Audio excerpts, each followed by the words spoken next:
Tales of the Infinite. Jonathan Mark Hicks, a while ago, said that he was working on a game.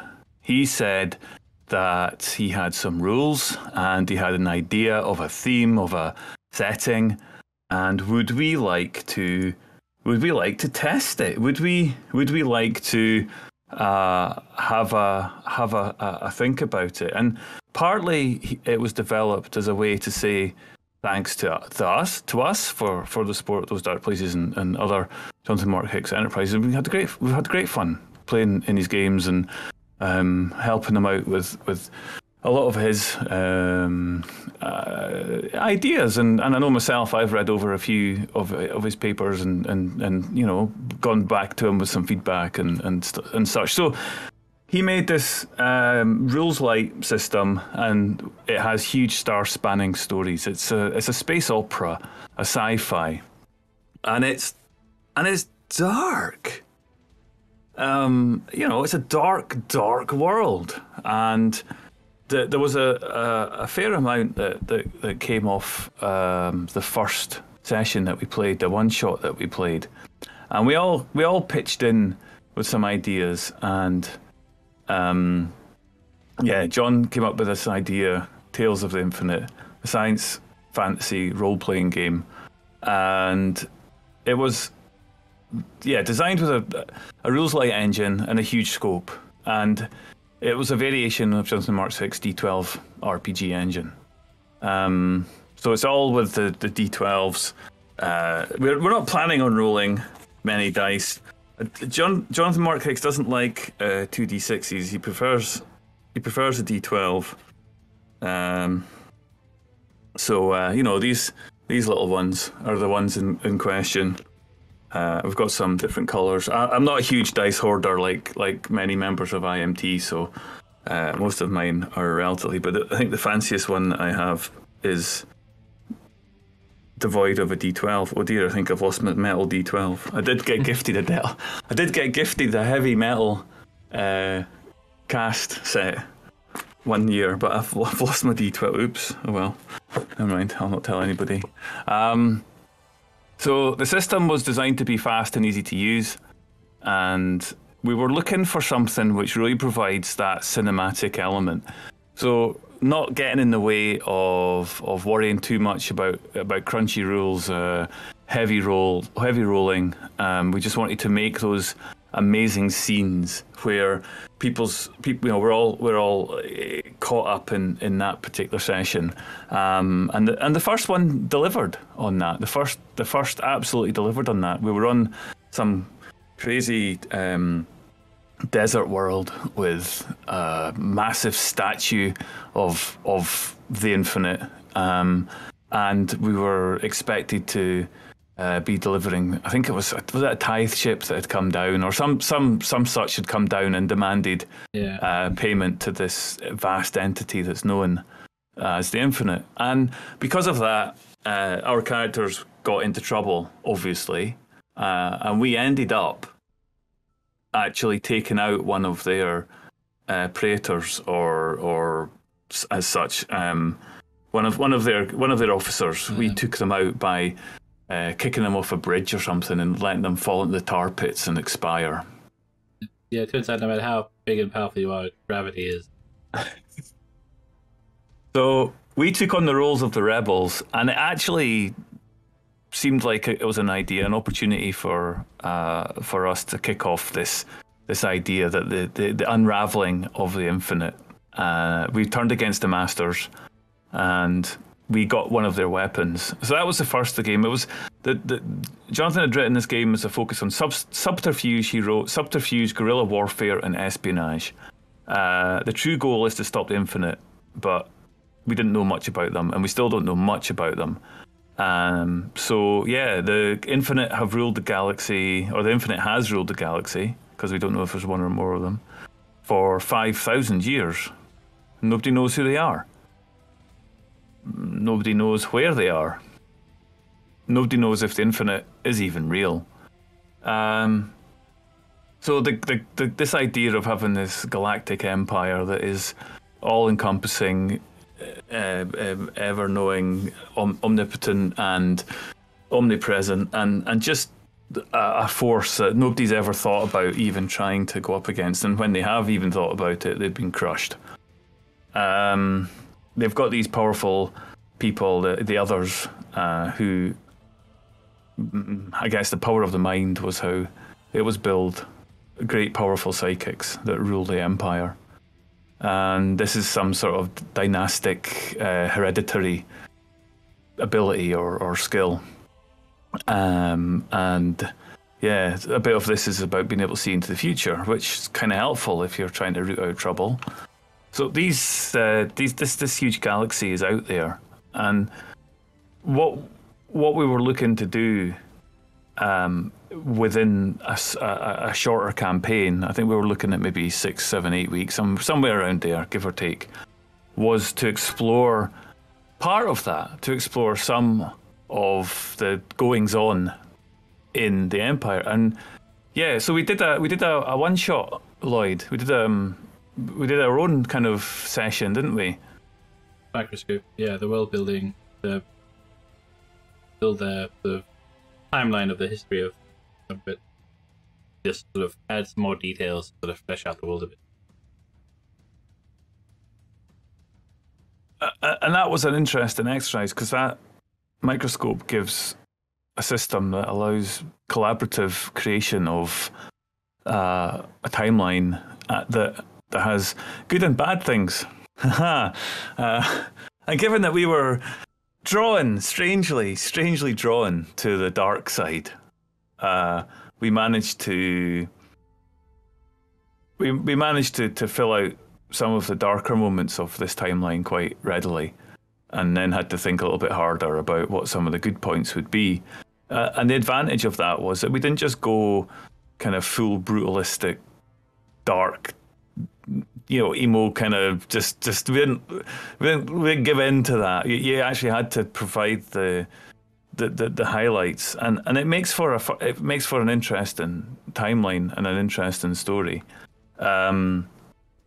So we have a bit of the original background from Jonathan Mark Hicks, who kind of set the scene for this, and also we got the rules.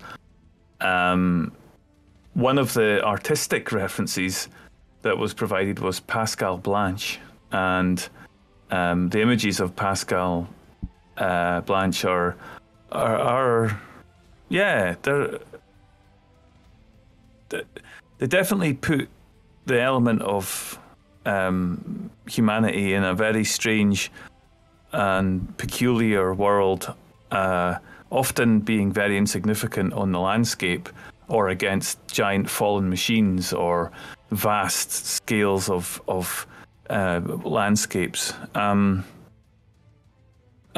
so some of the Dune-like settings that were there in the art that was kind of created on behalf gave that sort of real sense of empire, and some crazy landscapes. So yeah, that Pascal Blanche was one of the artistic references that was provided by John at the time. Yeah, so we've got these huge ships that pick up things from planets and take it off to wherever they are. And we came up with this timeline, which I'm just scrolling down to, because it's in a slightly different location. Tales of the Infinite. There we go.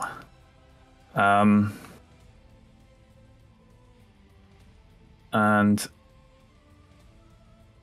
yeah, so Tales of the Infinite, the timeline gave us enough of an idea to take our characters through. And if I can just get hold of it. I'm busy looking. We're trying to find out how you would like get to a point where this like supremely powerful entity started to lose control. It was kind of an interesting like effort to try and sort of like spice that out. Yeah. So it starts off, the timeline that we came up with starts off with Infinite controlling the galaxy in an iron grasp, and has done so for millennia. But there's a problem. Worlds across the galaxy are running out of resources. They've been at it for so long, and their requirements to uphold the technology, the supply lines, logistics of it have just been vast, and the galaxy started to run out of resources. There are some key elements within that point that bring out a rather unpleasant side of the Infinite, where the leaders realise that some of the populations might need to be culled to help meet the quotas. And yeah, I mean that's pretty brutal stuff right there. That's not taken lightly. People start to go, well, wait a minute, hang on, what's going on here? And humans, along this backdrop of the galactic resource issues, start taking humans as those resources, and they actually start to use humans as, you guess, we don't know yet. Yeah, to find out one day. But that's the thing, yeah, like, you reduce the number of like, needy people, and then also here's a nice collection of minerals and whatever you can make use of. So I'm laughing only because it's terrible. That's all. I mean, I'm only laughing because it's horrendous, and let's hope that the Imperials get their comeuppance later in the timeline, which they do, and we'll get to that. So when these Imperials are arranging to use people as a supplementary resource, there's a bit of an issue. We wrote down something called the glassing of Karen 7. Where a crashing of a tithe ship into a planet. What was the glassing of Karen 7? I've forgotten. I think it was either because of Mrs. Tithe or refused that they were made an example of. So like as this like supreme show of force that basically just pummeled the planet and basically made the whole thing like uninhabitable. Yeah, and then there's a crashing of a tithe ship into a planet as well, which happened about the same time. So things are getting a bit uneasy in the galaxy. So yeah, this is an issue. Oh, and we also came up with a list of things that were part of the galaxy and things that we absolutely did not want in the galaxy. And this was also part of the microscope system. So on the yes list, we came up with slavery, because that's what we just talked about and more. Infinite technology, so that's not unlimited technology, that's the infinite, like capitalized technology, that's their technology and the stuff that they have. Sunburner limitations, so they're not, they can be taken down. And then we wanted the grim, gritty realism as well. And I think you've already got a sense of some of that from the first chapter of the game. The no list. The no list. No crazy space magic. Like what would crazy space magic be, and why did we not want it? I was thinking what are they like? It's stuff like Warhammer or Star Wars, where you have like mystical forces and just it keeps everything sort of grounded. That it's all about like people and technology rather than like I don't know how to deal with the situation, so I don't know, make a fireball or a lightning bolt or whatever. Yeah. And on that nature, no alien races. So we're alone in this huge galaxy. Yeah, I think the big question mark is always like the infinite itself, but I think we try to make it like more of a sort of like a human struggle rather than a. Yeah. And that's one of the things in the no list. I think I put this one in. Was no revealing the infinite. So at any point during our storytelling in our game that we're going to play within this timeline, of which you've seen one part, and there are kind of 4 more. The actual end game, the infinite. Those that are there, can only ever be hinted at. We can get close to them. We can get very close to them. I mean, we could be on the other side of a veil from them, but we would never reveal them. So they never take form. They never take shape, which, from a storytelling perspective, can be more insidious, more scary, more frightening than actually seeing what it is, because often a revealed horror is not as horrific as your imagination.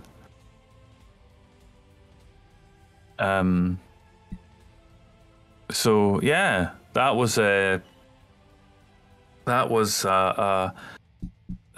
interesting one. So when it's Tales of the Infinite, we're never actually going to meet them, but they're spoilers. It's not really spoilers. It's just this is the rules of the game, because what we're wanting to do is keep and maintain this collaborative nature of storytelling. So although I've taken the role of a games master, which would be a traditional role where somebody goes away and does a huge amount of prep, and then the players explore that and they try and figure out the rules of it, and they try and break it, and they try and use their characters for that.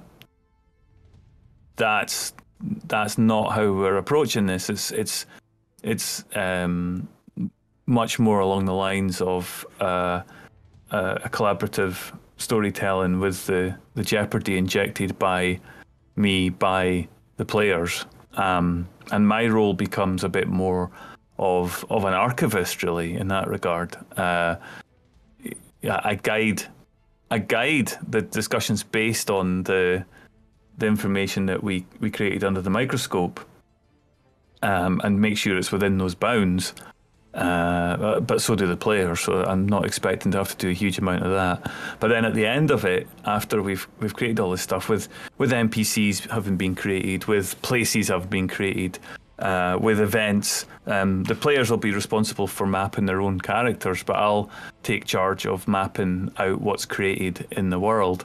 And so, yeah, my role becomes a bit more reactive in terms of being an archivist and just recording the story as we go, but also I get to throw some dice in the down as well, and I get to throw some spanners in the works with that as well. So we've got a bit of just occasionally I can nudge things a particular way with an introduction or creation of something, and likely maybe just possibly to get things started, I'll put down a very light and very unformed scenario where the players start, and then we find out what the players want to do. I'm aware of other games being like this. Those armies? I can't remember. It was a game that I looked at. I can't remember the name of it now. But yeah, there was a game discussed that has this kind of thing where the players come up with the central point of that particular part of the campaign. Oh, the West Marches. Where you kind of create the game around what the players want to do rather than like. So for anything of that nature, where the players are responsible for that side of things. I think it's Lost Armies or Forbidden Armies or something. Anyway, by the by, so there are games out there that I'm aware of, and I was really taken with that idea.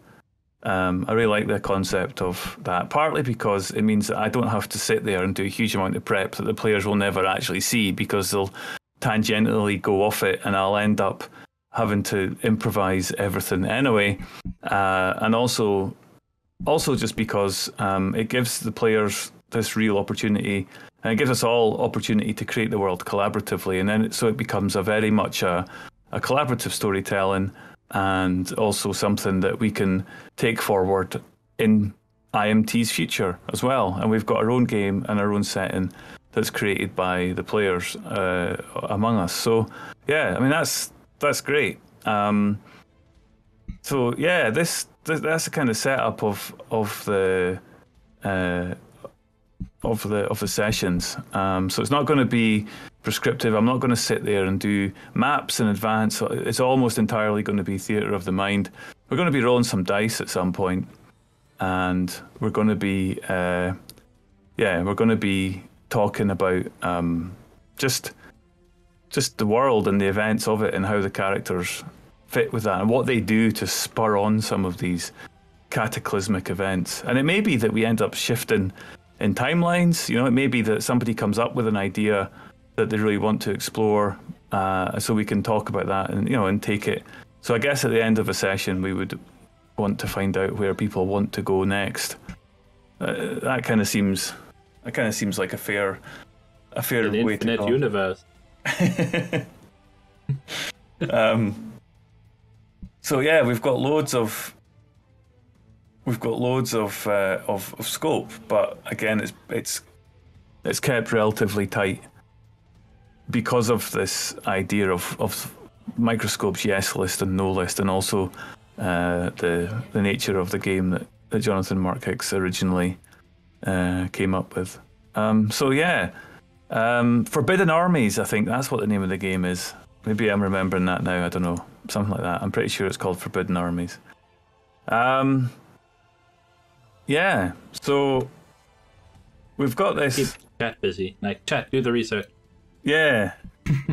I think it's called Forbidden Armies. I might be wrong in that. Earn your monkey tails. No Jedi, says Hagen. Yeah, exactly. No crazy space magic. So the other events and periods that we have is the Infinite are beginning to lose their grasp over the galaxy, and that's the main theme here, and how that transpires. So resources lead to shortages, resource shortages lead to systems raiding their neighbours. So then, rather than trying to worry about what everybody else is doing, just worry about what we're doing and we'll get that sorted. Doesn't sound at all like a theme of our current culture in many countries around the world. We'll worry about ourselves and we'll not give two hoots about the neighbours. And that means then that systems are starting to team up. And there's the growth of guilds and cultures there, invading, raiders, invaders, liberating. But then they also find one of the ideas that somebody had was to put a raid for resources, but actually then find that there's entire enslaved populations. And then it's like, well, hang on a minute. If we're raiding to try and capture all these resources, but this planet is already completely subjugated. What do we choose at this point? You know, what's our choice? Do we choose to free the planet so that it can then grow to be our competitor, or do we overthrow the captors and take their role? Or there's loads of different nuances available on the solution to that particular problem. So we're going to dive into some of these. There's a few more. I'll not spoil all of them. But if you want to have a look at it, then you can sign up on Discord and have a look at the picture. And then we've got the Infinite beginning to retaliate. So extinguishing it retaliates in the most heinous possible, most extreme response that you could imagine. It begins to extinguish stars. It somehow has the energy, the power to destroy entire solar stars. I can only imagine what kind of power would be required for that. The first star, Tevis Sigma, is extinguished, and there's scenes happening from there. There's worlds that are actually drifting around in the galaxy. We said this was dark. We weren't joking. Yeah. Well, literally, as stars go out, it goes darker. But yeah, I like that idea. It's like, because these stars just get, like, a star itself is just like a ball of gas, and like once that's gone, then you're just like, well, everything that's in there just pings off to wherever it is. And like those sort of like rogue planets are kind of like the ultimate like hiding places. I can record. You kind of have to find it to know where it's going. Yeah. So that's kind of cool. I like that idea. Refugees, the creation of centers of zealous bastions of infinite righteousness, kind of temple worlds that still hold true to the tradition. They form up amongst this unruly lot that even the infinite seem to be having troubles catching and dealing with. And then there's realization about the limitations of the Sunburner's powers, and actually that's where it comes in. And there's some cool scenes that were suggested around that, which looks amazing. And then that's us at the end of the legacy that we've mapped out so far, which takes us to open rebellion across many star systems. So once the infinite enforcement force begins to decide, unravel, and people find the weaknesses and how to stop them, then it becomes a lot more straightforward for everybody to actually take out their local patrols and their tithes that they were still being demanded of weren't having to be paid, so they were able to gain more resources. And that kind of begs the question that maybe they never actually needed these tithes. Maybe it was just merely a mechanism to increase poverty within the world, and so that they could no one system could actually grow to rival the power of the infinite. But it also makes you wonder, like, where did all the stuff go? Yeah, I mean, under that premise, it could just go straight into a sun somewhere because they don't need it. Yeah. But then that maybe the sheep and the goats that are put on are just required for food, or who knows? Yeah, so there's definitely something. That's one of the mysteries that we never explored. And although we can't reveal the infinite themselves, there's nothing stopping us from finding out more about them. It just, I think it's that last reveal, isn't it? That's really the thing that's on the no list. So in terms of stories, in terms of how we tell the story and how we create characters for this, we're not going to do that tonight. But there was some suggestion about how to form a character and what elements would make the flesh out that character to have particular characteristics for attributes rather, and the starter for 10 that we had from Jonathan Mark Hicks was that we would take a series of 12 items: agility, charisma, combat personal, combat range, knowledge, medical, perception, pilot, stealth, strength, subterfuge, technical. So agility, no surprises there. Somebody lobs a grenade in your vicinity, you jump out of the way. Charisma, again, no surprises. That's going to be useful in a dark and gritty world. Combat personal is melee, I guess, but not limited. It's interesting, the use of combat personal, isn't it?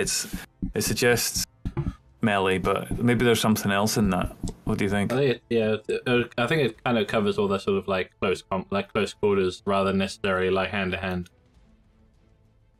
Yeah, whereas like range is definitely distance. Yeah. So ranged and in comparison. So combat ranged gives us the scopes, gives us the ship, the mounted weaponry on ground if there's any artillery, that kind of stuff potentially. Knowledge, and that's quite a wide-ranging item. And again, this it all comes down to wanting to keep the action going. So somebody says they're looking at a building and they want to try and understand where it was created, who it created it.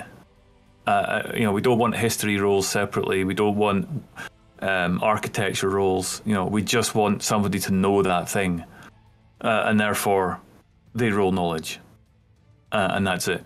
It's like, I want to know something, right? Roll knowledge, and that's a bit of a catch-all, except for the things that come separately, like medical.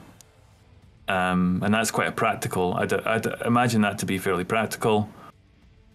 But it could also be being able to diagnose how did somebody die, or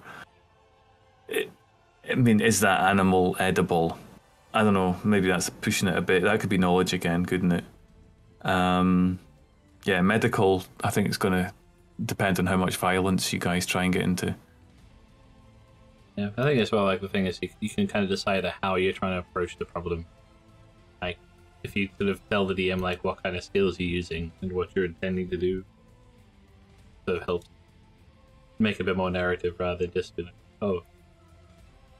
this has to be this role for this knowledge. Yeah. Right, yeah. It's how your character would want to approach it.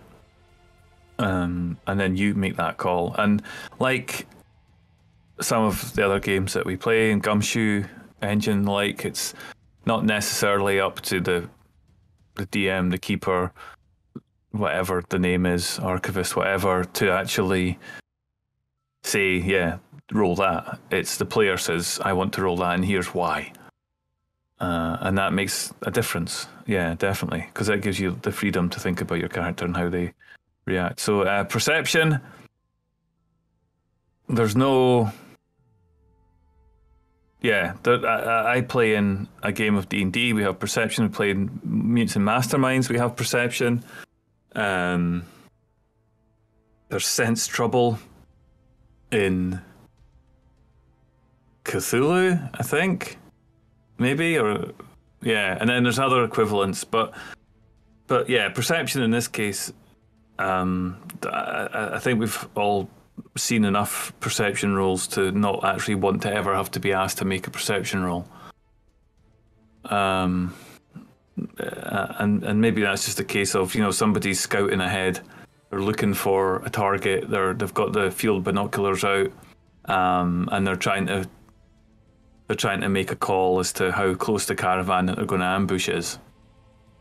And that would be potentially perception at that point. So yeah, I don't think perception itself needs to be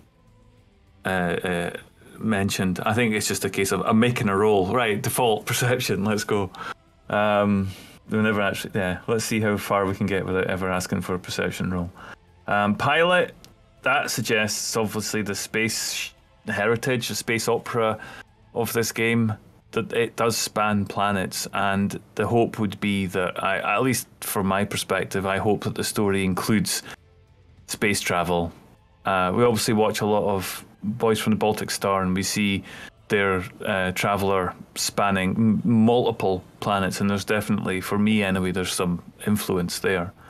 But yeah, Pilot, it would be a surprise if we didn't see that skill used relatively frequently in the game, because some of it might even take place on spaceships, frigates, freighters, capital ships, whatever, just however we go and whatever the players can get themselves into. But if they're going to, I wonder if I suppose that's the other thing as well. We're going to have to think about, what do the players start with, and what are do we take it from the original one shot that we did, where you're basically peasants making good, or are you different people? Do we start from the same place? And so that'll come. Maybe they'll have their own spaceship to start with. All of this is possible because what we're trying to do is tell the story, and tell it in a cool and cinematic manner.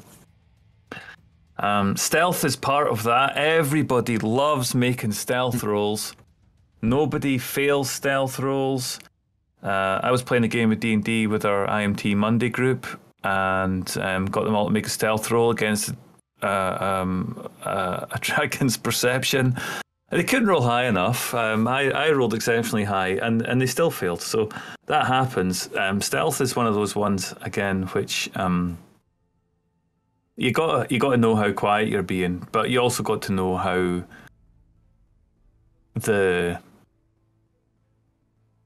people you're trying to smuggle yourself past are aware of it as well. So I'm hoping that we don't. I don't think there was opposed rolls in this. Was there? Did we end up making opposed rolls? Was there an opposed roll rule? I can't recall. Don't think so. No, I think it's just like you just roll to see how well you're hiding. Yeah. I'm a big. That's the whole deal. Yeah, I'm a big fan of saying you succeed this, but let's see how you want to do it. You succeed it, but let's see how well you succeed, and that kind of determines that. So I'll refer back over and see. But I like that. If somebody comes up with an idea and it's within the bounds of their character, and it's within the bounds of the story, and it's within the bounds of the universe and the lore that we've created, then sure. If it's cinematic, then great. Let's go with it. Let's do it. But let's see how well you do it. You know, you might do it, but you might completely and royally screw it up, and that can be funny as well. But that kind of brings in the element of, well, how do you tell how well somebody does it as opposed to falling flat on their face? Strength is absolutely rudimentary. Just if there's points in strength, and if there's a big strength roll, then that character is going to be able to punch hard. It's going to be able to shoulder barge doors. Muscles. Yeah, it's going to be able to snap necks and carry the ticking time bomb out of the building and throw it into far away down into the deep sea. That kind of stuff. Subterfuge for me is probably. I think that's probably one of the most interesting elements of this. I love the idea of the machinations of the players influencing the global powers, or getting into some sort of situation where they're trying to wheedle their way into an underground cell of something or another. So using subterfuge, it's kind of like politics mixed up with, a bit of charisma and understanding streetwise, that kind of stuff. It's kind of cool. Yeah, it's quite cool to see. It'd be quite cool to see what people come up with for like their manipulation and rolling their subterfuge. And then technical covers everything that isn't piloting, medical tech, combat tech, I guess. Technicals making sense of the technology that they find either discarded or looted or taken by force off the hands of a dying sunburner in a tar pit. That kind of stuff.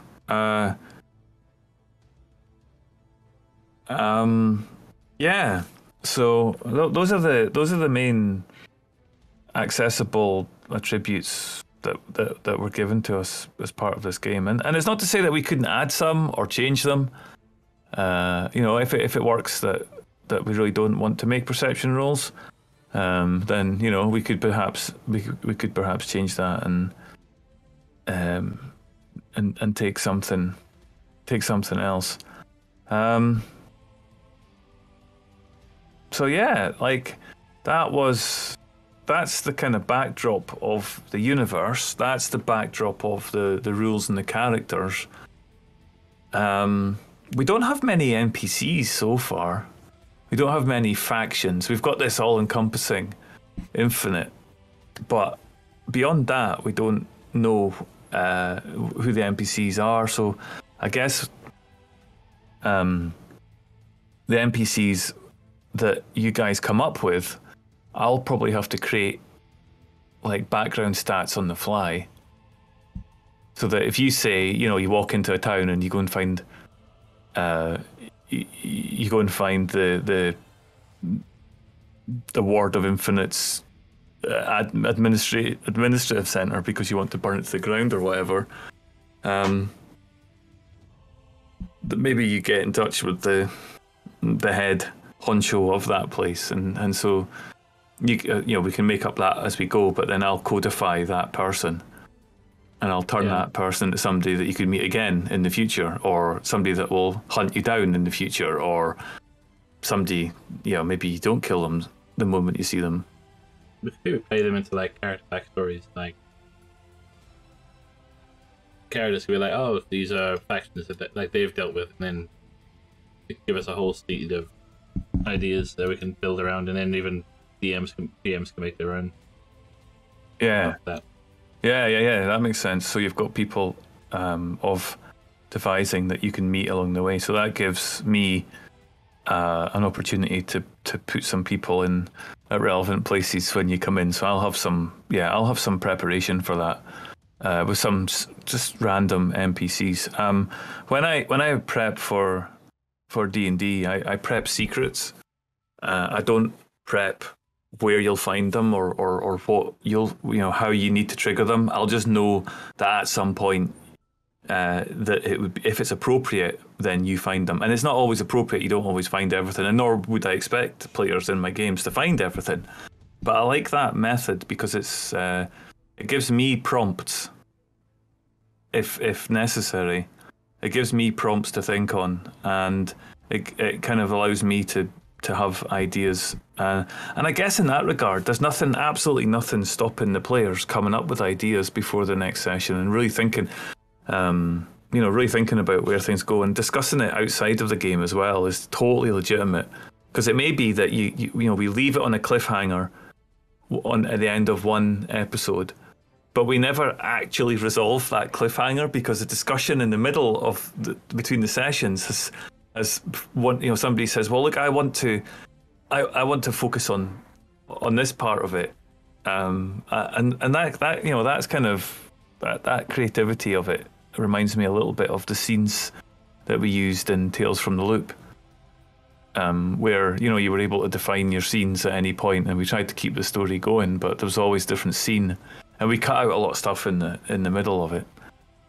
So yeah, that's another influence for me, definitely, having those scenes that you guys set. I think that's cool. So Tales from the Loop, we played on IMT a while back. It went down well. People, players enjoyed it. We were looking at maybe bringing it back at some point. Lloyd, you were in that one as well. You had a good time, I think. Anyway, you seem to enjoy it. Playing a younger version of yourself, or at least somebody you once knew. So we've got the opportunity. Yeah. We've got the opportunity to do that kind of stuff as well with the scenes, and that kind of fits in with Microscope as well. Yeah, I think it kind of helps. That kind of the game becomes more of a conversation than just here's like a D&D adventure, where it's kind of like here's you've got to get the thing over there. I'll tell you what's there along the way.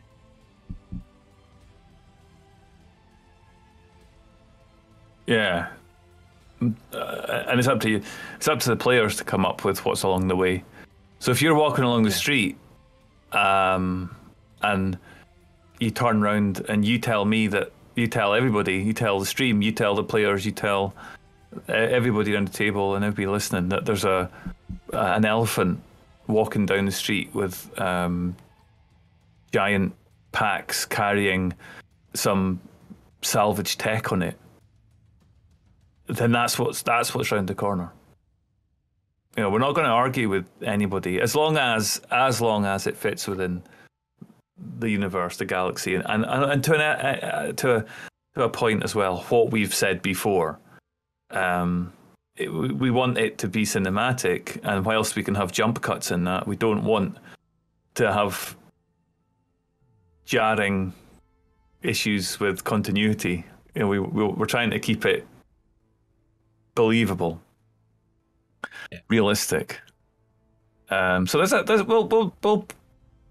there'll be times where we stray out of that. But the idea of this universe just appearing wherever the players walk is I think absolutely fascinating, and I cannot wait to see what everybody comes up with when we all get together next Friday and begin to put this together. There was some talk of Risk as well. Risk seemed to be an element of the game, and some old pirate had commented that it was a bit like Luck, but with an extra twist of it being like hit points. Yeah, so you can like hedge your bets on how desperately you want them to go your way.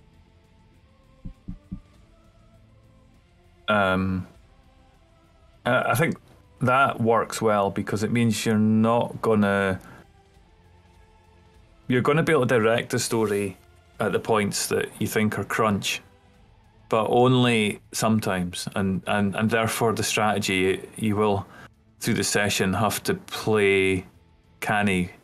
There's no point in holding on to all of your points because you can't get what you want all the time via luck, but it does mean that if something big is available, then you can go for it and you can jump in with that. But also with it hit points, so the more you get hit, the more damage you take, then the less opportunity, the less effective you are at manipulating the events around you.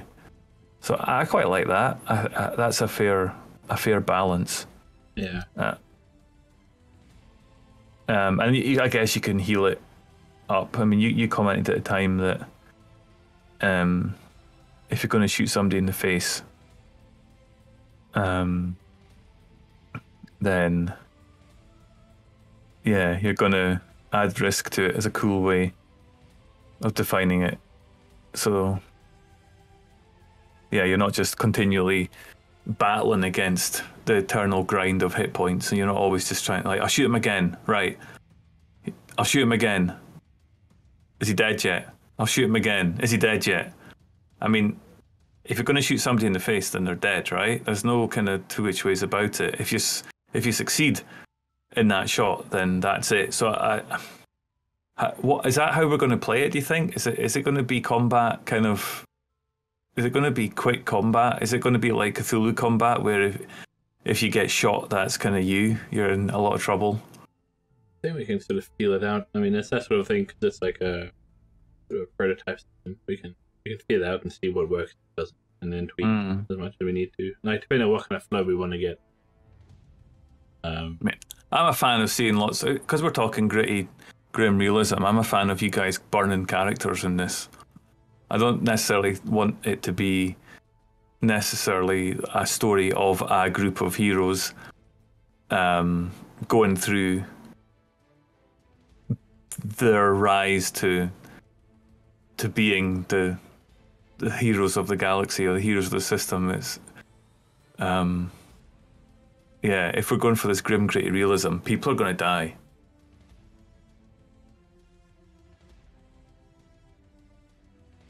Yeah, I think people do kind of like getting it. But yeah, the thing is you can run it out of the way depending on how you want to do it. Because you can also keep it to like short runs. So like if they do survive, it's just like this is a part of a bit that happened over here. Now we can go do something over here. Now the risk thing as well, the one thing I have been thinking was like, you could also have that element where you can get points from the DM, like by letting them push some story elements or something. Mm-hmm. That way you have a bit of an ebb and flow of them. Yeah, that's cool. Yeah, I like that too. Cause, I can't remember, they're like dark step points or whatever, where you would suffer a complication. Mm-hmm. So you have a potential benefit later on. Mm-hmm. Yeah, or Devil's Bargain and Blades, something. Yeah. Something like that. Yeah, cool. So, yeah, that's quite an interesting one. You could say, right, this is what I want to happen, and then hand it over to the GM, and the GM says, okay, this happens, but in return for that, the player gets a point for giving the GM a shot. Yeah. Yeah. Oh, that's interesting. Or the same thing. Like the DM could like play on a character flaw, or lead you astray and be like, oh, like, yeah, like, you can have these points if you sort of, take things on this little tangent and just play along with it, see where it goes. Yeah. Aye, that's cool. I'm up for that. I think that makes sense. And that means you can replenish your points through play rather than then having to have a rest. I'll have a sleep and I'll feel all better in the morning. Yeah, I like that. That seems more fluid, more natural, and it kind of balances out the game. And yeah, interesting. Okay, so we're developing this as we go. We're making it up as we go along. And if that doesn't appeal to you, then you've never seen us play any TTRPG. The idea of the starting point, I think we might need to hammer that out pre-stream between now and next week. There will be 4 of us together on Sunday in the real life underneath what might be a sun, depending on what the east coast of Scotland decides on Sunday. So it could be warm. The Wardain will be warm, whatever happens. That'll be fine. Probably 20s. So it'll be nice. It'll be all right. So we could have a session of discussing this on the beach with Mark and Ange on the way, and that in itself might influence some of the generosity of our guests, whether they'll be happy in the sunshine or grueling through the rain and the wind. It might be interesting to see how that impacts on the decisions that we make. But we could definitely, on the same day. We could have clear blue, cloudless skies and still have a rain. But one thing as well you could do is you could potentially stage them like sort of like progression steps. Like we had like the first one we did where it's like they basically got a slight upper hand and they stormed their like hive ship. And then the next thing you could be like, oh, where would people be in a situation after this? So like people could have their different route. Like they don't necessarily have to follow one directly, but at a stage where people might have their own ships, or you've taken one of these things and you're doing something that sort of follows on a progression, so it keeps the kind of conflict moving rather than like everyone starts out like doing the insurrection bit and then the adventure bit. Well, actually, in the timeline, it's almost as if that it depends. If we start at the beginning of the timeline, then we're still at a point with Infinite is relatively in control. So if our key goal is to tell the story of how the Infinite loses their grasp across the galaxy, then where do we want to jump in on that? And we don't even have to do it consecutively. We don't have to do it. We could jump in at the middle. We could do the ending first. It's not like we haven't had plenty of stories told where chronologically the series is out of step, So that shoots the Infinite in the face, but our eyes were closed. That's all fine.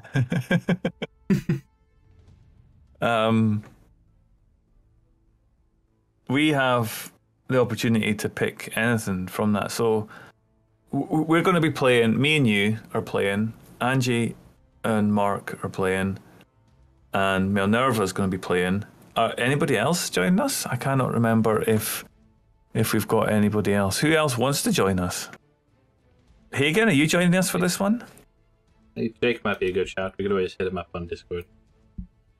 He's always keen. So I think we've got a space, and we can also mix it up as well because there's going to be availability changing. You need to free up your schedule first. Well, we'll have a chat about it on Discord, and we can take it through. Hey, Scoon, how's it going? Thank you very much for the resub. Hey. How was TwitchCon? I asked that question knowing fine well the answer, but I just like hearing you say it. That's all, because it sounds like you had a blast in your home country as well. So we might be there next year. What do you think about an IMT trip to TwitchCon next year? How about that? Well, that could be fun. Yeah, it'd be cool. I think with enough planning. I remember when I only found out about it like a month ago. And I was like, oh, how much would it cost me to get there now? And it'd be like, oh, probably like £300 for the weekend, not including the ticket. Yeah. Yep. So long as you don't have to learn another language. Nah, you're fine. Just make them talk English. So, if we have our 5 players starting up next week, and we've got 4 of those 5,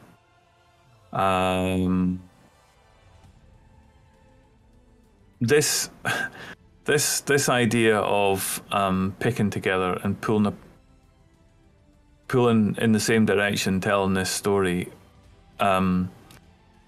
is going to be a lot of fun. It's going to be a lot of fun. It's going to be interesting to see.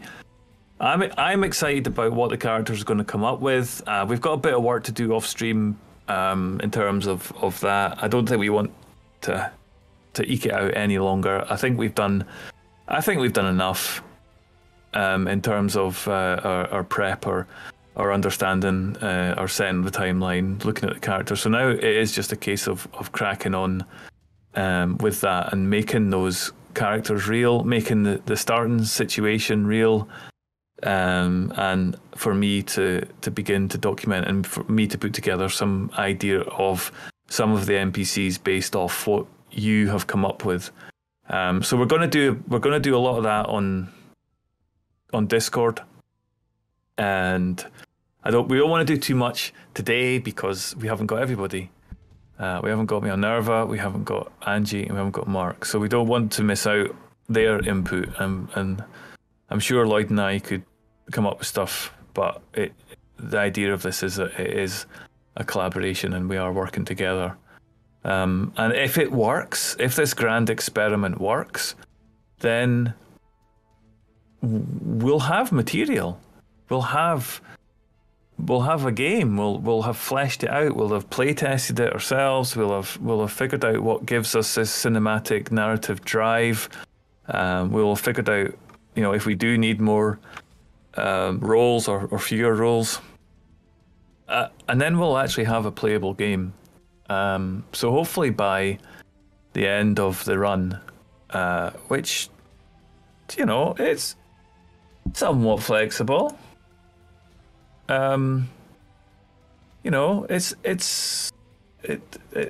kind of in the works that we have it for a few weeks, but it can come back if it needs to. If we feel like we haven't finished, I think we can evolve and grow it every time as well. Like, I definitely think like the more we run with it, the more like tweak it. Yeah. So it's currently scheduled to run on to the 26th of August. At the end of August, we're then going to switch over to Skoon, and Skoon is doing masks at that point. And yes, we're looking forward to that. Skoon is going to be doing the streaming for that as well as the running of the game. So Skoon and I, and Lloyd will get together and have a discussion about production. But this Tales of the Infinite will go on up to that. So that's like the first series of it. The first season. So that gives us today, so the 29th will be the first session. So that gives us 2, 3, 4, 5. So we've got 5 sessions to go initially. Our initial run's going to be 5 sessions. And if for any reason it doesn't work, then Skoon's going to be starting a lot earlier. So we'll see how that goes. Optimism only. I have absolutely no doubt that our characters, the situations we put them in, the setting that we create is going to be absolutely fascinating. I don't think any of us will have trouble adding to the gritty realism that we've prescribed for this game. I don't think that we are, any of us, incapable of coming up with interesting NPCs within that theme. I don't think that our own characters are going to be devoid of interaction between themselves, trying to form this overthrow, play their part in the overthrow of the infinite. It's going to be fascinating to watch how we all tell the story together. Gets everyone else into trouble. Yeah. And whether or not clean sheets come into it, I don't know. We'll see.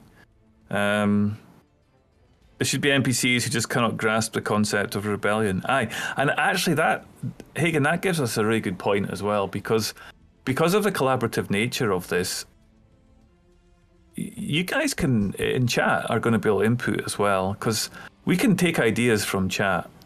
I don't think there's a problem with that. Yeah, I mean, like, when we were doing the Microsoft stuff, like, chat had their own whole little timeline going.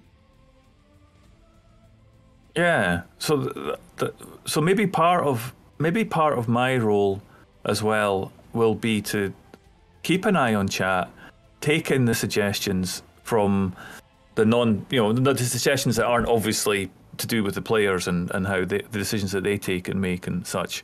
But spam, yeah, we've seen you spam chat with random ideas, but also in the games where there's already a story, like a one-shot, and we're trying to work to the end of a mystery and there's investigation going on, there's not as much room for those kind of ideas to be taken in. I mean, sometimes creatively we can.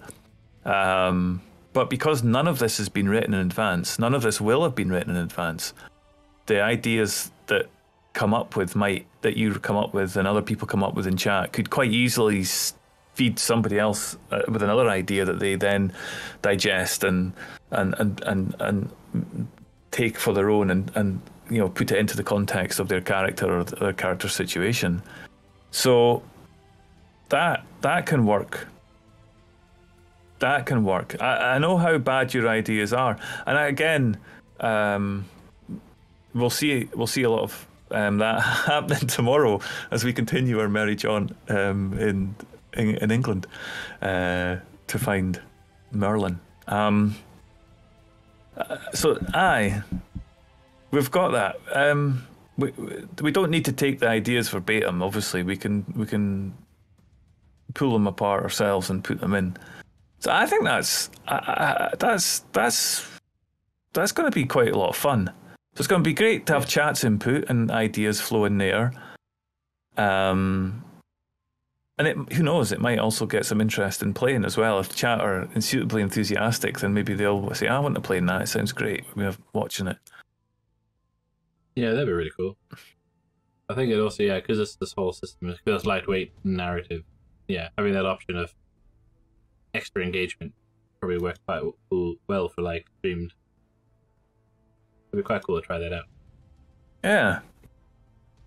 Nice. Well, I'm looking forward to it. I'm looking forward to seeing the darker side of Angie. Find out what goes on. Yeah, not the light-hearted vampire side. No.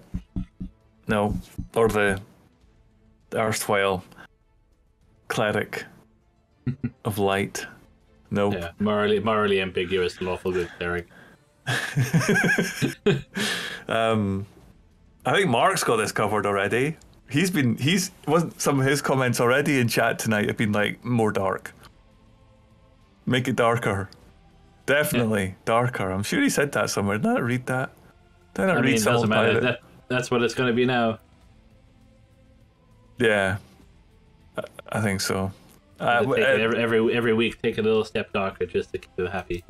Yeah, some old pirate and I have the same enjoyment of these kind of non-complete endings, like nothing. There's nothing stopping us from giving the entire answer in the game, but we don't.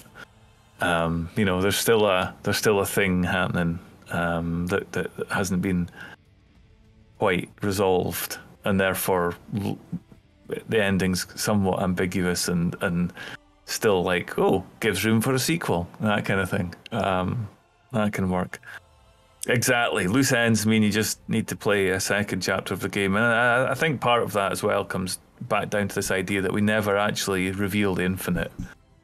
So as one of the rules of the game, we can't ever get to the infinite. And that kind of keeps that going as well. Yeah, cool. I don't know, is there anything else we've not covered, Lloyd? Do you think there's anything that we need to chew the cud over? I'm actually not too sure. Because yeah, we don't want to like go off on like now because we kind of stated our goal now is to try and like keep everyone like collaborative. Do we really want to step into it now while we don't have everyone else in to sort of dip in? Yeah, I think so. I agree with that. We need to come up with some ideas as a baseline for where we're going to start next week's adventure within the timeline that we've talked about, and agree on that as a starting point. We need to think a bit about your characters and have them ready for Friday. I'll do some thoughts about NPCs, and yeah, we could set up a channel point redemption for this game as well, where people can key in channel points and yeah, chuck some things at us. Like I used to do NPC creation. We could do some sort of loose version of that where people can redeem points for a particular character name or a character type or something like that. Anyway, or like request a complication, like that would sort of feed through to the players as well. Like that, like it's not just they get tripped up, but like they'll if there is a complication, they'll get like some risk points or whatever. Yeah. That's good. So you can help people by making things more difficult for them. Basically just doing like that triggering parts of what the GM would do anyway. Yeah. Just sort of. Yeah. That's cool. And I guess the GM gets to moderate that as well, because we don't want to jump the story too far ahead too quickly. It's a difficult one. We'll get a feel for it. We'll get probably by the 5th episode. By the time we've come to the end of the series, we'll have a better idea as to how it's gone and what we're going to do and how it works and what works well and what hasn't worked well, and basically how to play the game at the end of it. By the time we finish, we'll know how to play. I think that's fair to say. Cool. Right. Well, I mean, there's no point in hanging around and just sitting chatting. As fun as that is, we are here to talk about a game, and really we've come to the conclusion that we've sort of set the ball rolling. We've got the starting blocks put down, and all we need now is for the players to get into the. Yeah. Hope you've enjoyed our pitch, and we'll see you next Friday.